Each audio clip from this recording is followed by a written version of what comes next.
Welcome back to the evening read aloud of Black Beauty by Anne Sewell. My name is Laura Gangstead. I'm a librarian here at the Hussey-Mayfield Memorial Public Library. I'm reading to you chapter 41, The Butcher. I saw a great deal of trouble among the horses in London, and much of it might have been prevented by a little common sense. We horses do not mind hard work if we are treated reasonably. And I am sure there are many driven by quite poor men who have a happier life than I had when I used to go in the Countess of W's carriage with my silver-mounted harness and high feeding. It often went to my heart to see how the little ponies were used, straining along with heavy loads and staggering under heavy blows from some low, cruel boy. Once I saw a little gray pony with a thick mane and a pretty head, and so much like Merrylegs that I had not been in harness, I would have neighed to him. But he was doing his best to pull a heavy cart, while a strong, rough boy was cutting him under the belly with his whip and chucking cruelly at his little mouth. Could it be Merrylegs? It was just like him. But then Mr. Bloomfield would never sell him, and I think he would not do it, but this might have been quite a little fellow, and had as happy a place when he was young. I often noticed the great speed at which the butcher's horses were made to go, though I did not know why it was so until one day we had to wait some time in St. John's Wood. There was a butcher's shop next door, and as we were standing, a butcher's cart came dashing up at a great pace. The horse was hot and much exhausted. He hung his head down while his heaving sides and trembling legs showed how hard he had been driven. The lad jumped out of the cart and was getting the basket when the master came out of the shop, much displeased. After looking at the horse, he turned angrily at the lad. "How many times shall I tell you not to drive in this way? You ruined the last horse and broke his wind, and you are going to ruin this in the same way. If you are not my own son, I would dismiss you on the spot. It is a disgrace to have a horse brought to the shop in a condition like that. You are liable to be taken up by the police for such driving. You are liable to be taken up by the police for such driving, and if you are in need, not look after bail, for I have spoken to you till I'm tired. You must look out for yourself." Ooh, he's in trouble. During this speech, the boy had stood by sullen and dogged.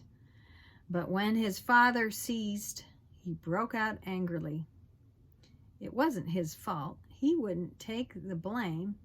He was only going to by orders all the time. "You always say that. Now be quick. Now look sharp. And when I go to the houses, one wants a leg mutton for an early dinner, and I must be back with it in a quarter of an hour.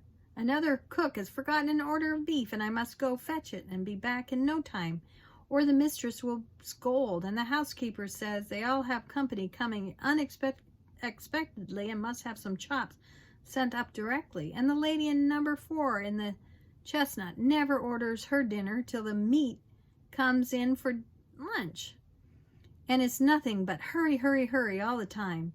If the gentry would think of what they want and order their meats the day before, there would be no need to be all this blown up." "I wish to goodness they would," said the butcher. "'Twould save me wonderful deal of harass, and I could suit my customers much better if I knew beforehand.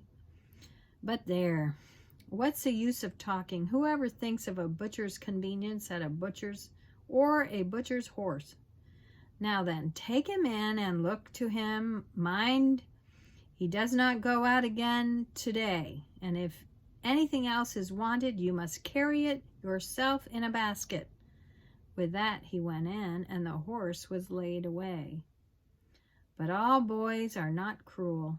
I have seen some as fond as their pony and donkey as if it had been a favorite dog, and the little creatures have worked away as cheerfully and willingly as their young drivers as I've worked for Jerry.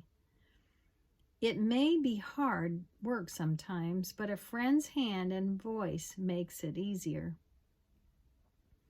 There was a young coaster boy who came up our street with greens and potatoes, and he had an old pony, not very handsome, but the cheerfulest and pluckiest little thing I ever saw.